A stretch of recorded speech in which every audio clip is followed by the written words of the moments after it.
welcome back to Alice Talks Football, and welcome back to another live Manchester United news, transfer news and takeover news update show. There was a big story coming out today about minority investors advancing to buy Manchester United, but some inside information has come out and confirmed that this is all games by the Glazers, and a little bit of context about what's going on with the takeover, which we will get into. Tottenham Hotspur. Oh my God, you're rubbish. We don't have Varane. We don't have Martinez for basically the rest of the season. But when I watch Tottenham play, I still have confidence that we're going to get top four. I think if anyone's going to beat us to top four, it will be Brighton or Villa.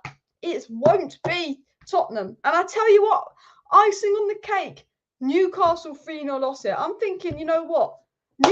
Aston Villa, baby. We still got to play them, and they beat us already this season. Aston Villa doing us a big favour today. The day started off well. I, by the way, basically hadn't been on my phone between about 1:30 and about 6 o'clock today because I had loads of work to do. So I switched my phone off. I hadn't been on my phone. And I knew that, I think Newcastle were 1-0 down, but I thought, they'll probably get back into it. I checked my phone about 6 o'clock because I didn't know any of the football scores. Chelsea lose, Tottenham lose, and Newcastle lose. You can't ask for a better day than that. So United, it's even more important today that you win, because if we win, that means we'll go 6 points clear of top four with a game in hand. So if we win our game in hand, we will go 9 points above Spurs, 9 points above Spurs with 7 games to go. It's doable, even without defenders. Unfortunately, Manchester City are 3-0 up versus Leicester. I was going to watch the City game, but I thought if they're 3-0 up, what's the point of watching? They're just going to win. It's just going to be boring. I actually think I want Arsenal to win the league because I can't have City winning the treble and I can't have City matching our 3 titles in a row. But what a day for Premier League football, people. What a lot of positives. I've got a lot to talk about, actually. I mean, Amad Diallo I want to talk about. Fucking hell, he's good. I mean, someone said, is he more ready than Sancho? He's balling it up in the Championship. I want to get into some points and things Bruno said in his interview about kind of mentality of the squad a bit more. We obviously want to get into the Forest lineup, how Manchester United will potentially line up versus that Forest. So news on Milan potentially eyeing up a move for Greenwood, and Milan would be willing to make a move for Greenwood despite his reputation. Obviously, I have always said this for Greenwood. United won't let him go on a free. United won't pay, 30 odd million in his wages over all these years and let him go on a free to a Premier League rival. Man United will bring Greenwood back in the summer, and they will sell Greenwood in the summer and he'll go abroad. I think that's what's going to happen. I don't know if that's going to happen, so don't actually quote me or I don't know anything. I don't know any inside information about Greenwood or United or what's going on there, but I'm using common sense of it makes no sense to bring him back because he might disrupt just the season because some players don't feel very well about him. Bring him back in the summer, deal with him in the summer. He won't play again. Well, I don't think he'll play again. I think that would be a smart move. Sell him abroad. That's what I think they'll do with Greenwood. Again, I don't know that. I need to reiterate that because sometimes when I say something, people think that like, oh, does that mean that? I'm like, no, that's my opinion. That's what I'm thinking. But we'll get into Milan in for Greenwood as well. I do want to get to takeover news in just a second, but I just really wanted to just revel at the fact that Chelsea are shit. I mean, how bad are Chelsea? You spend all this money. I mean, I could talk about Tottenham and I could talk about Newcastle and I could talk about how fantastic that is for us. But I still can't get over how Chelsea have spent so much money and become bad. Now, I know Lampard's not a good manager, but I tweeted this earlier. I have this feeling that because Chelsea fans were being so ungrateful and so impatient to Graham Potter, who definitely needed time, with that amount of signings, he definitely needed time. For Todd Bowley's actually a mastermind, and he thought, I want to make these Chelsea fans appreciate Potter. I want these Chelsea fans to appreciate Potter and think Potter was a good move. So I'm going to sign someone so awful in Lampard that Lampard will be so bad that Chelsea fans will beg for Potter back. That is my conclusion of why Todd Bowley signed Lampard, because any other reason to employ Lampard at Chelsea makes no sense. There's Nagelsmann, there's Enrique. Nah, Lampard, you nearly got Everton relegated and we're in a relegation battle. Frankie Lampard, and you get them idiots on the internet. Not going to name some names, but some Chelsea fans that were celebrating Lampard coming back and all of this and all of that as well. Alice, you say idiot in Spanish, idiota. Again, that cracked me out last time you said it, idiota. I can't remember the last time I said that, but yeah. And Alice, can you show us your ideal but realistic Manchester United team for 2024? Trying to be realistic then, I'd probably go for a right back, a centre back, a striker, a CM, and a CDM. I'd go for 5 positions. I also think goalkeeper could be improved, but I'll say that for next season. Right back, I guess I would probably go with Frimpong coming in just to give something there, or potentially Timber would help him build up play, but I want to get a midfielder that's going to address the build up play issue. So I'd probably go with Frimpong because Ten Hag wants him. Kim Min-jae is obviously competition for Varane. Frankie de Jong is the freaking dream, but you said realistic, so I like the Orkun Cuckoo guy quite a lot. I like Gravenberch. You know, I'd go with Casado. You know, I'd sign Moises Casado. I'd sign Moises Casado because he can cover Casemiro's position and play next to Casemiro. And then I'd go and get Enzo Laffi for 20 million and take a risk on that because if worse comes to worse, Casado can play the next thing. So I get Casado, Enzo Laffi. I think take a risk on that. Enzo Laffi or Orkun Cuckoo or Gravenberch. I'm going to take the risk on Enzo Laffi, get Frimpong because Ten Hag wants him, Kim Min-jae, and then I would love Osimhen. But realistically, I'll go with Harry Kane or Gonzalo Ramos would probably be mine, if I'm being honest as well. Also, we've got some news on the FA Cup game. So Evan Ferguson is out for the FA Cup game, which is a big boost for United.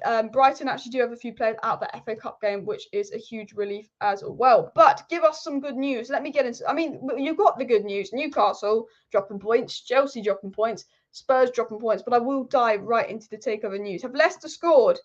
That's 1 of 3 back. Leicester scored. Yeah! Woo! Come on, Leicester! 10 minutes to get 2 goals. Come on! Come on! Oh my God. Knicks is my team from Roy De Gea, Delo, Lindelof, Shaw, Malacia, Casemiro, Bruno, Anthony, Sabitzer, Sancho, Martial. That would be my exact team if they are all fit. Hopefully Luke Shaw will be fit as well.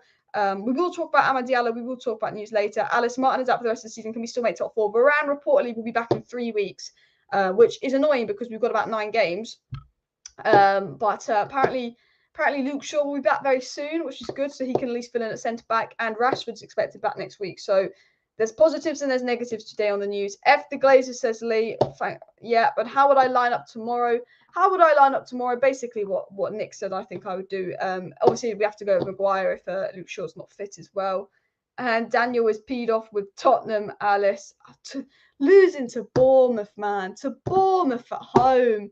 But West Ham, I don't think West Ham will get relegated, but this relegation battle, I know it's just completely irrelevant to what I'm talking about in my live stream, but it's so interesting. It's like, all of a sudden, Bournemouth, I think Leicester are going to go down. I think Southampton are going to go down, and I think Leeds will. But then I'm like, actually, Everton might. And Bournemouth might. I don't think West Ham will go down. I don't think Wolves will go down. I think West Ham and Wolves are too good to go down. I feel like Everton's too big to go down. I feel like Forest are just going to stay up, although their form has been horrific lately. You know what? We'll probably give Forest 3 points to bloody Morrow and they stay up. Fucking hell. Forest are fighting for their lives. I think Bournemouth will. I know they've just won 2 games, but I still think they'll go down.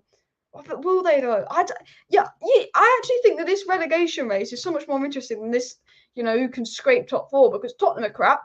United and Newcastle were decent, but they got some injuries. Newcastle are in the mud. But if you look at the league table here, look, we're 29 points. We beat Thingy-Majiggy tomorrow. We go on to 59 points. We beat Forest tomorrow, which we should beat Forest. At home against Nottingham Forest. Every time we play them, we've won. We scored about 3 goals. That should bring Man United on to 59 points. We have 59 points, which is 6 more than Tottenham Hotspur with a game in hand. Now, that game in hand, I think, is Villa or someone difficult. It's not an easy one. But have we win that game in hand over Tottenham, we go to 62 points and we're 9 games clear with 7 games to go in the top 4 race. So yes, there's no Varane, yes, there's no Martinez, but it's still very achievable for Manchester United to get top 4. Do remember that.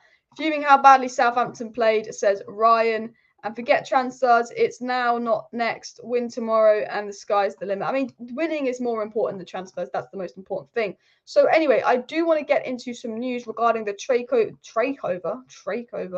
Well, that's not a thing. Regarding the takeover of Manchester United, some inside information we got from the United Muppeteers, and then also just general news on the takeover as well. Alice, I think you're underestimating how important a new keeper is for Ten Hag. We would be much better at defending, have a high line, and be able to control games a lot better with someone like Diego Costa. I agree. I think Diego Costa in the World Cup was sceptical.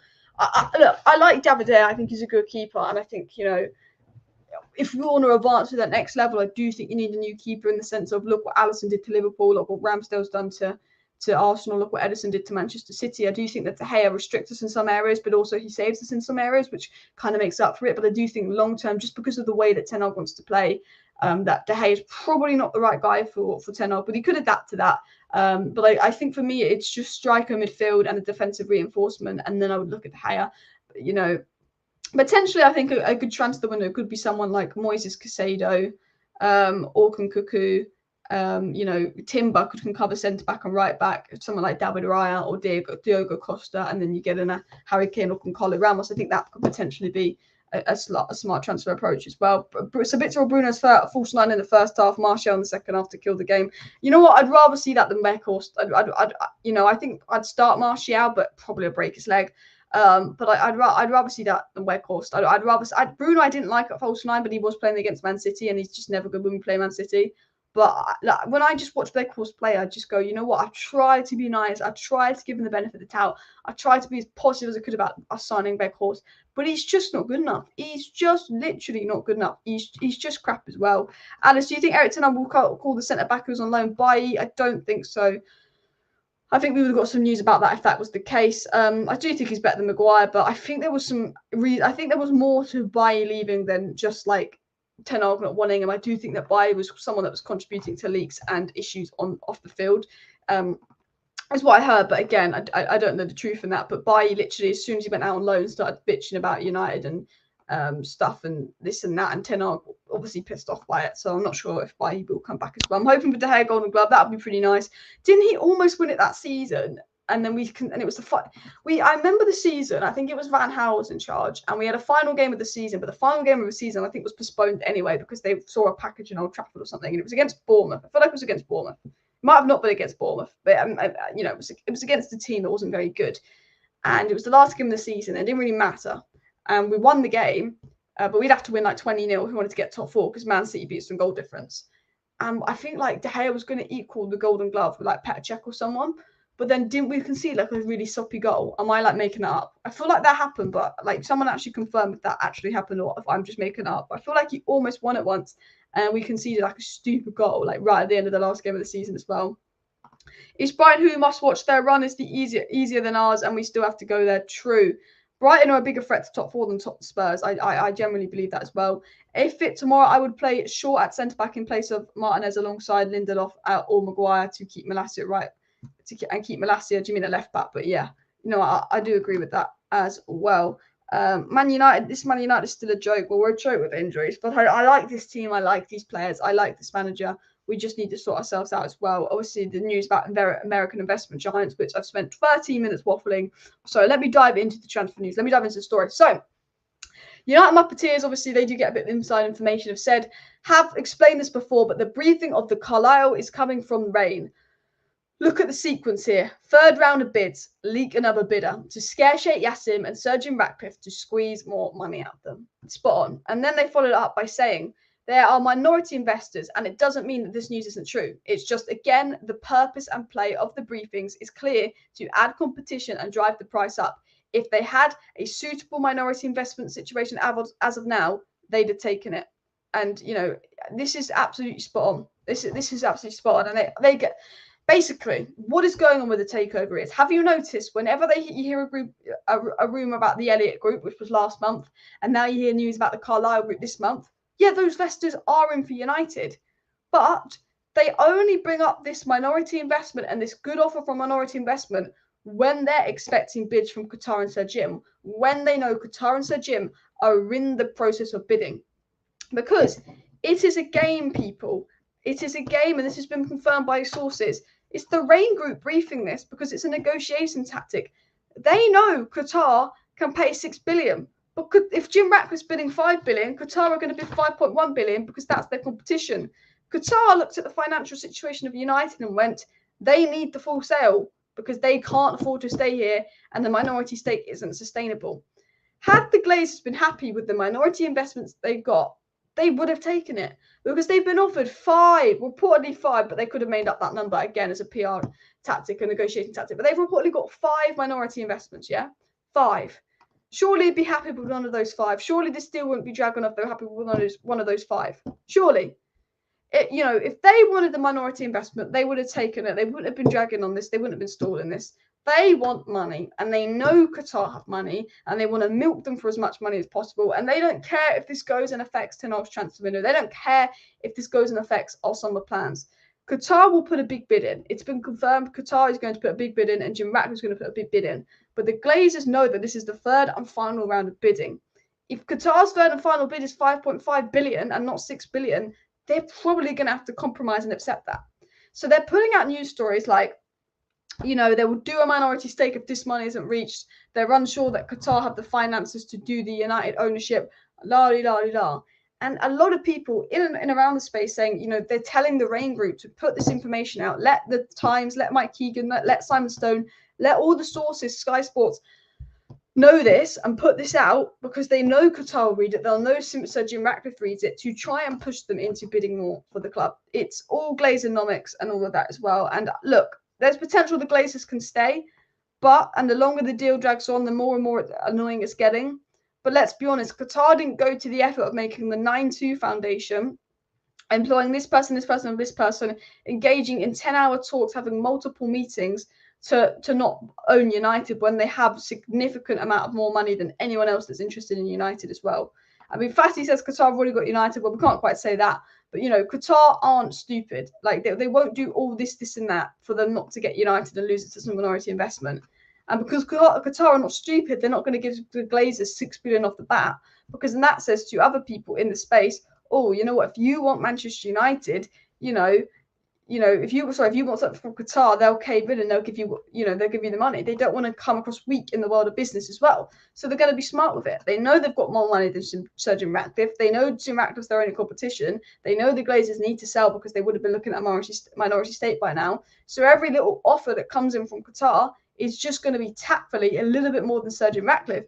And that's what the Glazers have got a problem with, because Sir Jim Ratcliffe is obviously borrowing money to buy United. He's only got a certain financial capability, and we're going to get into a report about this in a second.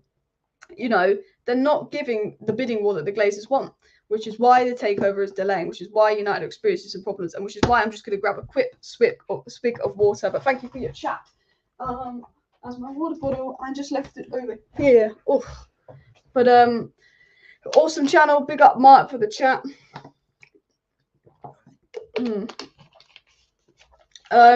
Alex B says an interesting chat here. I know it's coming from decent sources, but I don't see the Glazers taking less money and being forced to invest it back in the club rather than a full sale.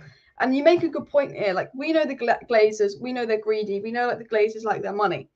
If the Glazers are being offered 5.5 billion in pure profit from Qatar, and that means that United is out their hands, they don't have to do anything, they don't have to deal with the protests, they don't have to deal with the debt, they don't have to deal with all this work, or they can stay at United, but the money they get in the minority investment will be on rebuilding Old Trafford and doing the minority stake, but they're going to have to spend a lot of that money. It's actually, from a financial perspective, if the Glazers want money, yes, maybe if they stay at Old Trafford, stay at Man United and they rebuild Old Trafford and we get back to winning ways that we were under Sir Alex Ferguson, and, you know, it all works out well when we pay off the debt, then yeah, they could probably be taking 50, 60 million out a year in dividends for United. But that's a massive if. They've got, you know, when they first get the money, it's not for them, it's to invest in the club. The money is to invest in the club, to clear the debt, to clear the stadium. When they first get the money, it's all about investing in the club. And then the money's only worth it if United is successful on the pitch, because when United is successful on the pitch, the stock price goes up, the values go up, our income stream goes up, the Glazers, then we can generate more money and the Glazers can take out more in profit. But we're in a growing competition in the Premier League. Newcastle got undisposable money. If you want to keep up with the competitors in the Premier League, you're going to have to spend unreal amounts of money. So they can invest, they can get this minority investment, but they're going to have to spend that all on the club. And if they actually want to make money from the club's got to be successful. But because of the competition in the Premier League, they've got to spend so much money in the Premier League that if you're turning down 5.5 billion just because you like the power of owning United and the social status of owning United, then I think you're a moron. And I think when it's always been about money for the Glazers, as Alex says, when it's always been about money for the Glazers, surely they take the option where actually they're getting the money. And, you know, they're greedy and they're delaying us because they want 6 billion and not 5 billion because they're ridiculously greedy, ratty individuals. But that's a way that you can look at it. You can also look at it and say, but the longer and longer they're taking, you know, could this be that they're actually not happy and they are going to do the minority investment? But then you could say, will they ever get these kind of offers for United again? This is a period where people are paying unreal amounts for football clubs. Look at the offers for Chelsea. It was said that the Glazers put the club up for sale because they looked and they actually realised how much Chelsea were being offered. They realised that they don't have the financial capabilities to own United and that Liverpool were looking for an investment. So they kind of needed to list it up now so they didn't lose potential investors to Liverpool. You know, this is why it's up for sale. And they've got all these minority offers and they've not acted on any of them. So there's so many ways you can look at it, but I generally believe that from why is my video just been flagged as not advertiser friendly? Why? I just got a notification saying this live stream is not advertiser friendly. What have I done to not be advertised? It's the Glazers. It's the Glazers. They've got a problem with me. They've just gone and clicked and demonetized this live stream while I'm talking for not being advertiser friendly because I'm exposing them as well. A minority investment also means sacrificing ownership percentage, which would mean recouping less from future full sale as well. Just don't see it, which is another good point there from Alex. Swearing. Oh, I did swear. That would be why as well. Absolutely. And the Glazers shutting you down potentially as well. I don't think the Glazers can stay because there's no money they can milk from, which means more debt will be placed in the club again. Also, the fans won't put up with this if the Glazers will stay at the club, says Football Fanatics. And again, another point, you know, we see the fan outrage when we hear news that the Glazers are looking at minority investment. Like, they're just the pure fan outrage when there's a rumour, there's a news story about the Glazers staying. Just the littlest rumour, the littlest news story, that the fans go crazy. You know, there's a crazy fan reaction for the tiniest story. Can you imagine, like, the fan reaction if the Glazers stayed? It would be incomprehensible for them to act, you know. How would they deal with that? Because last time we had a massive reaction was the Super League, and they thought, you know what, let's sack Woodward, because that is something that makes United fans happy, and that worked. Then sacking Woodward, that was a big move, and they threw Woodward under the bus, he should have been sacked ages ago. But if the Super League debacle never happened, Woodward would be working with Ten Hag right now. I tell you this now. They didn't sack Woodward because he needed to be sacked. They sacked Woodward because they were getting stick from the Super League and they wanted to divert the stick they're getting into positivity by using Woodward's sacking as PR to positively impact some fans. And unfortunately, that worked. They sacked Woodward to deal with that. But what are they going to do if they stay at the club? What move are they going to pull to win the fans back? A big fat transfer window? Maybe. But, you know, they might have left it too late to do stuff in the transfer window. Do you have the funds to do stuff in the transfer window? You've got to pay off 200 million in debt by the end of June. Can we do that? You know, maybe, you know, what if they stay, they have to do something that's going to please the fans, which means the money they get, if they're going to stay realistically, they've got to solely invest that in the transfer window in the stadium and not give any to themselves. And it's not like the Glazers to have a load of money and just put it in Manchester United and not give it to themselves. So, I mean, that's another way that you can look at things as well. The fans must protest, Alice, because this is taking too long and will affect our summer. I do think we should go to Old Trafford and protest to hurry this up. They're just being greedy and they're absolutely ruining Ten Hag's summer because of greed as well. And Glazers will be staying, been saying it a long time, effing hate them, revolt against these greedy people, F them, revolt. I mean, that's how I feel. That's how I strongly feel, but I don't think they'll stay. I think they will drag it out and they will take their time and they will make this painful, like Frankie de Jong saga-esque. But for me, I'm 80% that they go. They can stay, there's potential they can stay. But logically, there's like 8 logical reasons for them to go and 2 logical reasons for them to stay. And the logical reasons for them to stay, I wouldn't even say logical. It's just like, I know the Glazers, I know their intentions, we know what they're like. I think that the Glazers going is most likely going to be the outcome as well. The Glazers not liking criticism, I think so. I've been flagged for inappropriate this video already. Glazers clearly don't like criticism. This could comment, I'm fed up with Takeover News. I feel like they're recycling the news over and over, using tactics over and over. And look, I think the Glazers are putting out news that they want us to read, and the Takeover News is getting boring. Let's be honest. I'm fed up. I'm kind of fed up of talking about it. I'll be honest with you.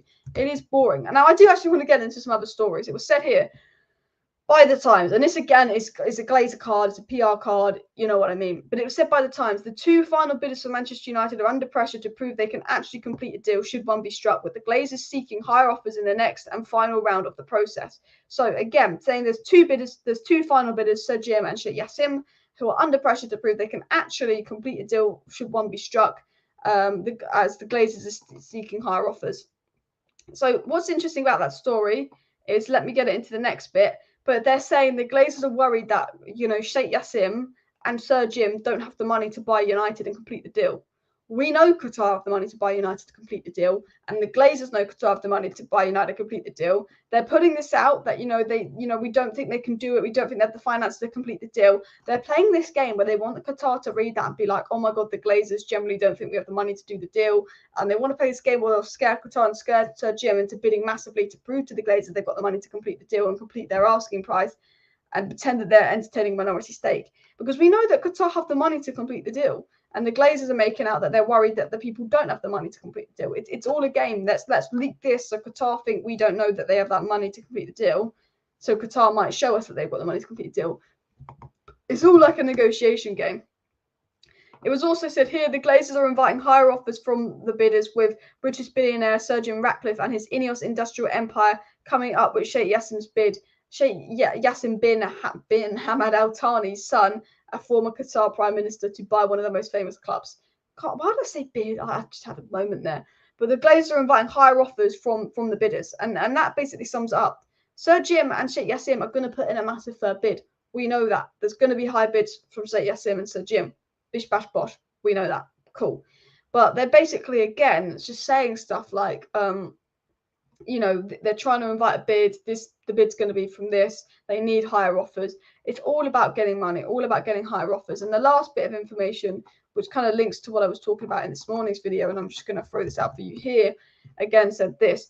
The Glazers are also considering a proposal from a range of investment firms, including Elliott Management and Carlyle Group, which could result in the family retaining ownership. So they said, again, another source coming out with a story just before we're putting in the third round of bids that the Glazers could stay, and they've got a really good group from the Carlyle offer. Isn't it funny how all these stories only ever come out, yeah, when we're about to put in a bid, when Sir Jim or when Sheikh Jassim was about to put in a bid, because it's all games. It's all PR, it's all tactic in my opinion as well. Carlyle Group apparently control 300 billion in assets. They can't be that dumb to invest in anything owned by the Glazers. Surely, yeah. I mean, I just think you're dumb if you do a minority investment in United. I think it's, from a financial perspective, it's stupid. I know it's United and it's historic, but yeah. If the Glazers stay, they will probably spend big money on one or two players to try and placate the fans. We must not be fooled by it and keep pressure on the parasites known as Glazer, says Alex, and I agree. Greenwood is not returning to the squad. The squad want him out, and the women's team don't want him back to the club, says Nick. Yeah, I mean, it's just rumours that AC Milan are going to snap up Greenwood. I think Greenwood will come back in the summer, as we've said multiple times, and then be sold abroad. I think that's what United will do. I don't think he'll play as well.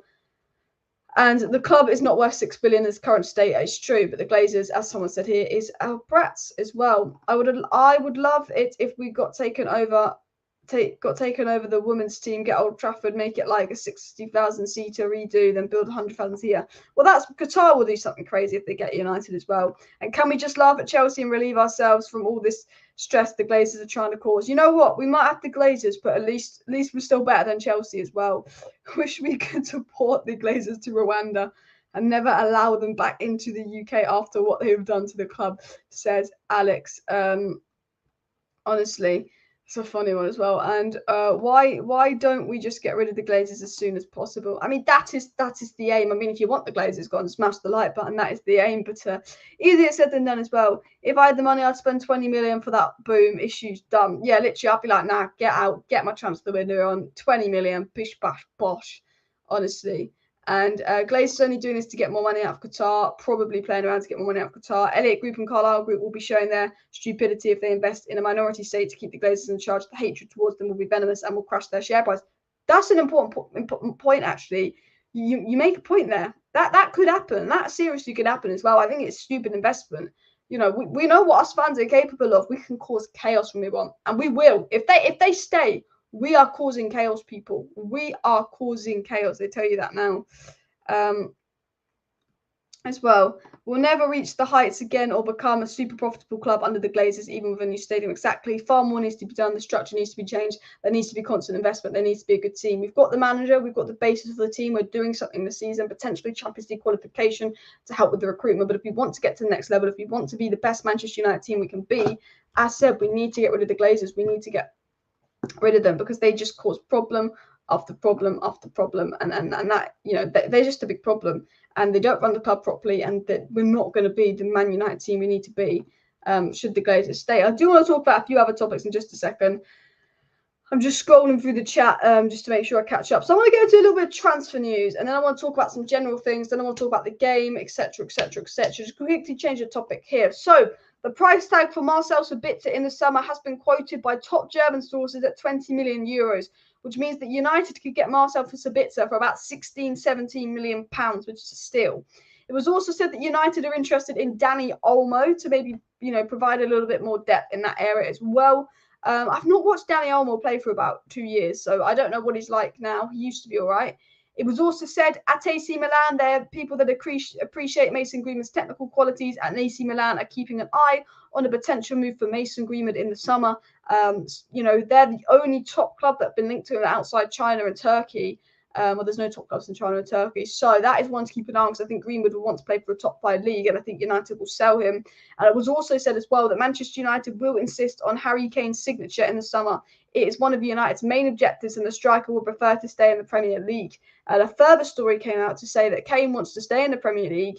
Kane is not keen on signing a new contract at Spurs, you know, at the way they're playing. And if United land top 4, and with Erik ten Hag's project, Kane, you know, United are favourites to sign Kane, but it's now being said here by Matteo Moretta that Manchester United will insist on Harry Kane's signature in the summer. It is one of United's main objectives, and the striker will prefer to stay in the Premier League too.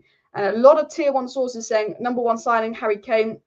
United are going all out for Harry Kane, but it's also being said that Harry Kane is Manchester United's number 1 objective, number 1 transfer target, the guy they've got their eyes on. La-di-la-di-la. So I do think that will be an interesting one to keep an eye on as well. And the first position, this full stage is right back, not striker, not quality playmaker, not a DM, not 2 centre backs, not a goalkeeper. We can save the occasional penalty and distribute. You think right back is the priority position? I personally disagree. Glazer is doing self-projection by asking their bidders rudely about whether the bidder really has the money or not, considering, you know, how they finance United. Yeah, that's a good point as well. Would rather have Sugar Kane than Harry Kane. Harry Kane is quality. He's a fantastic player, and he would take United to a new level. But he'll be useful for about 2 seasons, and he'll be ridiculously overpriced. Value for money, you don't want to sign Harry Kane. But what he adds, he could be Robin van Persie. He's a good player, but he's just stupidly overpriced, and it will be a difficult one to deal with as well. Victor Osimhen and Mohamed Kudus is the best for United. We have been linked with Kudus here and there, but I don't see us signing Kudus because I don't know if he's a priority. I know Ten Hag likes him, but I don't know if he's that priority quite yet as well.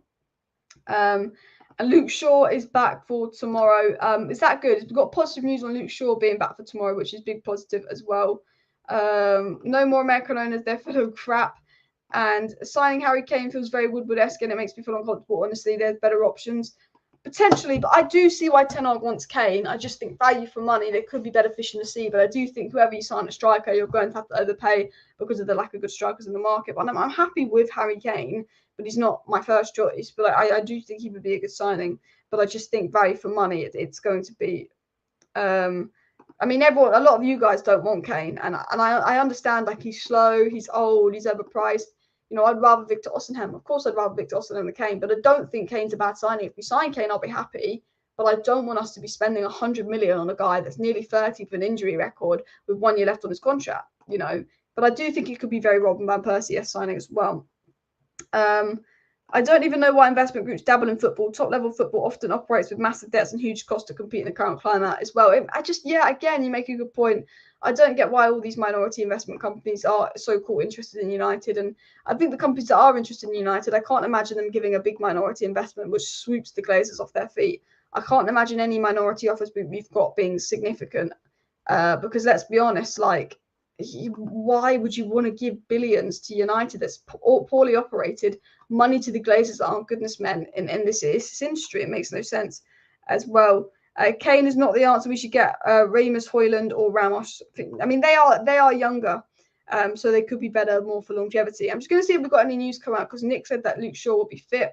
I know regarding the FA Cup game, Veltman and Evan Ferguson is out, which gives us a bit of a boost. It'd be nice if Moises Caicedo and McAllister was out, though, because then we'd actually probably have a decent chance as well. United women's team at Wembley. I'm just going to see if we've got any updates on stuff. I mean, Man United and Man City are interested in taking over the services of Alessandro Bastoni. I'll keep an eye on this one, but I don't think there's much in this news. But I'm just checking up with the news on injuries. But Luke Shaw reportedly to be back, so that means he's got to play centre back if he can. I don't want any Maguire Lindelof together. Last time we played Maguire Lindelof together, didn't we beat Bournemouth 3-0? So I mean, there's one positive of playing Maguire and Lindelof, is I swear we beat Bournemouth 3-0 last time we played them together. For me, it makes absolutely no sense to spend 100 million on a 30-year-old. It's a risk. It's a risk. If he was abroad, he'd cost 60 million, but because he's English, Harry Kane is ridiculously overpriced, and that's the big problem. English players are just a new level of absolute ridiculous price tagging. It's insane. So what I want to do is I want to see if the United lineup could be out for tomorrow's match in terms of like what the predictor is. And then I will get into who's fit, who's not fit, and what United could do for tomorrow versus Forest. So if we look here, it's I was about to say I saw the red, and I thought, oh, that's weird. I thought we don't have John Joe Selby, but then I've just seen the blue. Why are we blue? Do we have a blue kit? Don't know. I thought we were at home. Oh well. So they're saying Weghorst up top, Sancho on the left, Anthony on the right, and Marcel Sabitzer 10, Casemiro, Bruno behind, Wan-Bissaka, Malacia, Maguire, Lindelof. That could be the lineup. That on your screen, which isn't the most appealing and attractive lineup, as you can see, but there's a strong chance that could be the lineup. Having that be the lineup definitely beats Forest, but I will show you my lineup. But let me show you my lineup. Ooh, Cho. Who is Cho? I meant to put Cho's in 11 in. 4-2-3-1. If the basic is David De Gea. Yeah, and I'm gonna put Wan-Bissaka. I'm gonna go Delo, help us score some goals. I think we can win this one. Casemiro. Part of me wants to go Fred Bruno, but I'm gonna go. I think Bruno's been doing so well in that deeper role, and Sabitzer scored 2 goals, so I'm still gonna go with this. Casemiro, Bruno, Sabitzer. Obviously going to go with Anthony. Anthony's been fantastic lately. Obviously going to go with Sancho. And obviously going to go with Martial here. So, like, looking at the lineup, like, these are the obvious choices. The question is what happens in defence. Now, in my opinion, I know Malacia wasn't particularly good the other day, but I do think Luke Shaw is our best option at centre-back. And we know that Ten Hag likes a left-foot centre-back. The only thing is, I do think Luke Shaw will play. I think Maguire. I want Lindelof over Maguire, but I do think that Luke Shaw might be better off paired with Maguire. However, I think I'd go with that. I think that would be my lineup. For the Forest game. I think defensively, because we're worried about the defence, it could be smarter actually to go Bruno and then maybe someone like Fred just for that defensive protection. It could be smart for United actually to play Bruno, maybe do a 4-3-3 even, where you've got Casemiro being really protecting that defence because it's vulnerable. And then you have Bruno and Fred as both playing as 8s together rather than 1-10, 1-8.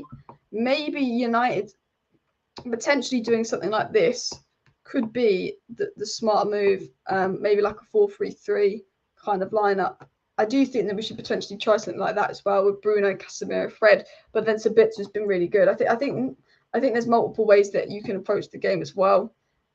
Shaw needs to slot in Felice. He's just been our third best centre back this season. I agree. Ten Hag is already. He won't risk Martial, so playing Sabitzer's false 9. Bruno, Fred, and Casemiro in midfield. I mean, I'd rather Sabitzer play as striker than Weghorst. So yeah, Martial, Eriksen, McTominay, Fred, and Wan-Bissaka will likely be bench options, which is decent bench options. Hopefully Martial starts, but again, will Ten Hag start Martial 2 games a week? Again, with his injury record, it is a risk as well. Shaw said about Mass on the left, and a lot of people talking about Sabitzer as a false 9. I mean, we could try that. You almost have something here. I mean, put that up here, put that up here. I don't know if it works, but potentially something like this. I mean, I'd generally rather see this than Weghorst play. Not that this is the most appealing lineup, but I generally would rather see something like this than Weghorst play as well. You know, it's just shit, Weghorst. Ten Hag has already won't risk Martial. A lot of people talking about false 9. McTominay not fit for tomorrow. Sabitzer false 9. A lot of people. A lot of people discussing this Sabitzer false 9 idea. I mean, I'd play Martial, but I'd rather it than Weghorst as well. And Alice, all our rivals drop points today, and you want us to play Maguire. Well, I've got Lindelof in my lineup, actually. I've got Lindelof in my lineup. I don't really want us to play Maguire, but I do think he might work better next to Luke Shaw than Lindelof. But then Lindelof's got more mobility, but then Maguire's got more physicality. I mean, look, Nottingham Forest we should beat comfortably. We've beat them when we played them this season. They're not a particularly good side. So using that kind of logic in my mind, surely whoever plays it shouldn't matter. I mean, we could do Maguire and Lindelof together, Magaluf, but you know, I don't know if I really want to see that again as well. I have to say, Bournemouth, man, Bournemouth. Ollie Watkins has 14 goals and 6 assists this season. That is mad. I mean, a lot of people are saying, oh, Rashford's only got 1 more goal than Ollie Watkins. Mate, Rashford's got 15 goals outside the Premier League as well. A lot of people have been talking about Moises Caicedo, actually. And I wanted to get some tweets up on Moises Caicedo, actually. And I want to talk about Amad Diallo before I end the live stream. And then I also have a little bit more news to get into. So we'll go back to the Twitter. Congrats on the women's team. But if we go to likes here, I've seen a lot of people say this, and they say Caicedo covers 6 when Casemiro isn't available. He can play as an 8, being first receiver and build up. His defensive work is fantastic, physically excellent, really strong core of Case Caicedo. Only 21, maybe expensive, but we should definitely try for him. And I agree with this tweet. I do think this could be a really good underrated signing, Moises Caicedo. I think it will be a bit pricey because of the new contract, but it could be as well. And a lot of people are agreeing with it. Look, ball winner, ball progressor, accurate passer, press resistance, build up midfielder, can play 6 or 8. Good partner to cover Casemiro. Crazy that we would have signed him for 5 million euros if fucking Woodward had a brain. Should be Manchester United's first choice midfield target if we can't get De Jong. And again, I do think that this should be someone we look at. I do need to talk slow. I do apologise. I'm talking fast. United 2-0 Forest. Hopefully, I do think United will win 2-0. 2-1, 2-1, 2-1 because of the defence is dodgy. 2-1. After Forest, we have some tough fixtures considering our selection issues. Yeah, the thing is, it's so important that we go and get the 3 points tomorrow versus Forest because, as Alex said, after this game, we're going to have some significantly difficult games. We're going to have some very difficult fixtures. So, you know, we really need to get the 3 points today because I do think, you know, we're going to drop points further ahead. We've got Chelsea, we've got Brighton, we've got Villa, we've got Tottenham, we've got Fulham still to play. Wolves always give us a difficult game. We've still got West Ham that will be fighting for their lives. You know, I think we've got Bournemouth as well, who've obviously got some points past Spurs. You know, Forest is probably our easiest fixture. And, you know, without a lot of players, it will be difficult. It'll be more difficult. But I look at the Forest players and I still think even Maguire and Lindelof should be capable of beating Forest. Even Maguire and Lindelof, it's a difficult game. But they are our weakest opponents from now until the end of the season. And we did drop points to Southampton. However, we were down to 10 men, and I think we would have beaten Southampton had that not been the case. Stupid idiot sending off Casemiro. But it's a good point. I think it really shows how much we need to win. Alice, will you go to the Women's FA Cup semi-final? Probably not. It depends if I'm around, if I can get some tickets. But big up to the women. Forest in the bottom 3, and I think Man United will win. I give you my prediction tomorrow live watch long. Yeah, once I see the lineups, I'll go with my prediction. A lot of people saying, you know, 3-0 United, 2-0 United. Think about it. The Glazers are going to walk away billionaires with 100% profit. No one is going to give that up. They know what they're selling, but they want the best price. And that's why I said that. I agree with you here, Jason. That's why I've said United are delaying the takeover. That's what they want. West Ham 2-2 Arsenal. I need Arsenal to win because I don't want City to win the league. Alexis McAllister over Caicedo. I prefer Caicedo just because he can cover 6 and 8 myself. And Haaland is not human. 47 goals this season. Absolutely insane. Absolutely insane. Most of our top 8 targets are expensive, difficult deals. I like going for Caicedo and opt for Gravenberch type. I agree. What are your thoughts on Andrew Tate getting out? Honestly, I ain't got a clue what goes on with Andrew Tate. I don't know why he's in prison. It's something to do with trafficking. I don't know if he's innocent or guilty. I don't know the facts. Like, I don't follow the Andrew Tate news, so I can't really give an opinion on something I don't know about. I don't know what he's done or what he's allegedly done or if he hasn't done it. I don't know. I don't know. So I can't answer that question for you as well. But falling into some more news, falling into some more positives to talk about people. Amad Diallo, 15 goals and assists and 25 starts. Fantastic. It's not even just goals and assists. Watch him. Watch the guy play, the way he passes, the way he moves, the way he dribbles. He's intellectual. He scores, he assists, he provides. The Championship is not an easy league. I will tell you that now. It's not an easy league. He's 20? I think this guy, especially his low center of gravity control, the way the technicality he has, and he's also left-footed, can play on the right wing. This guy, Ten Hag, please. I think Ten Hag will give him a chance, and I think he will work. I think he will be better competition to Anthony than Sancho at this rate. And I don't like saying that because I like Sancho. But Amad Diallo is a very special talent. Amad Diallo is a very good player. And Amad Diallo next season, Amad Diallo and Anthony on the right next season, Rashford and Sancho and Garnacho as our left wing options next season, Martial and a top striker coming in as all our options next season. That is a good attack. You've also got people like Pelestri to bear in mind, who I don't mind. Then you've got Bruno Sabitzer and Ericsson that could play in the 10 role next season. You've got Fred, a new midfielder you sign, and Bruno, Ericsson, or Sabitzer that again could play in that deep role next season. You've got Casemiro and hopefully a new midfielder you sign that could be back up to Casemiro. And all of a sudden, our defensive midfield looks pretty solid. Sorry, our attacking midfield looks pretty solid for next season. Then your defence, the right back, the centre back, potentially the goalkeeper, bish bash bosh. United could be in a very good position with a very nice, tasty team. Now that is being a little bit ambitious, but you know what I mean as well. Most of our 8 targets, I read that one out, didn't I? I think we are more likely to get McAllister than Casado because of the Argentine connection. I think just because Casado signed a new deal and they're more open to sell McAllister than Casado. 2-0, hopefully a 2-0 win. That would be nice. I see games 4:30 kickoff. You know what? We have a good record with 4:30 kickoffs. Well, actually, we lost to Liverpool 7-0, so maybe not. But I do like 4 o'clock kickoffs like my ideal time. It's not too late. It's not too early. Sunday, 4 o'clock kickoff. I can have my lunch. I can chill. I can watch the game.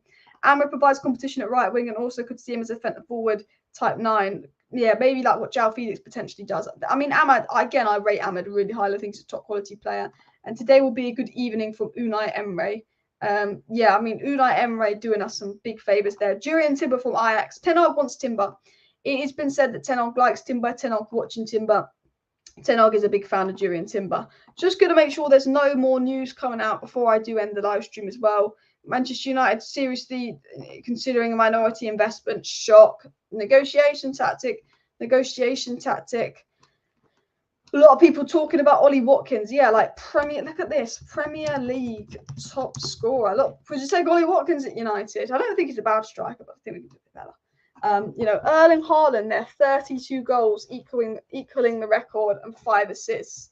Harry Kane with 23, and still a lot of you don't want Kane, but 23, man, and that Tottenham side is shocking. You probably get 27 in that United side because we waste so many chances. You know, I feel like because Erling Haaland is insane with 32, Harry Kane getting 23 goals isn't recognised enough. Like Harry Kane could end the season with like 30 goals. He really could. And people, I don't think they've got enough attention. Ivan Toney with 18, Rashford with 15, Watkins and Martinelli with 14. A lot of people are saying, oh, Rashford only has 15 goals, but apparently he's been so much better than Watkins and Martinelli. Like people don't realise that Rashford's stats across all competitions and specifically post-World Cup are absolutely insane. Jeez, that's a long thing of stats. People don't realise how like mad Rashford's been this season. When you actually look at it, 28 goals in all competitions and 10 assists. He's got 38 goal contributions in 47 games, but he's got 38 goal contributions in 3,500 minutes, which means he averages a goal contribution every like 93 minutes, I think. And I think if you go into his detailed statistics for Marcus Rashford, you can see again, averages a goal every 127 minutes. Obviously got 10 assists, so he probably averages a goal every about a goal contribution every 90 minutes. Obviously been subbed on in 8 games, so he's actually started 39 games. Rashford has 38 goal contributions in 39 starts. 38 goal contributions in 39 starts. You know, that's why it's been great as well. But look, people, I am probably going to wrap up the live stream in a minute as well. Do you think we'll see Youth Academy in the centre-back area? Maybe on the bench, but I don't think starting as well. And the Weghorst-Rashford connection has been pivotal to United's success this season. The Weghorst. My, what have I read? Rashford, yes. Weghorst, not sure. But anyway, people, I am going to wrap up the live stream just a couple minutes earlier than normal. But if any news comes out, there'll be a morning video. There could be a 7 a.m. video. Like if we get any interesting news, we get any interesting stories, there could be like a 7 a.m. video coming out or 10 p.m. live stream tonight or something like that. But I'm going to wrap up today's video. So smash the like button, subscribe down below, share the video. Thank you for watching. See you next time, and bye.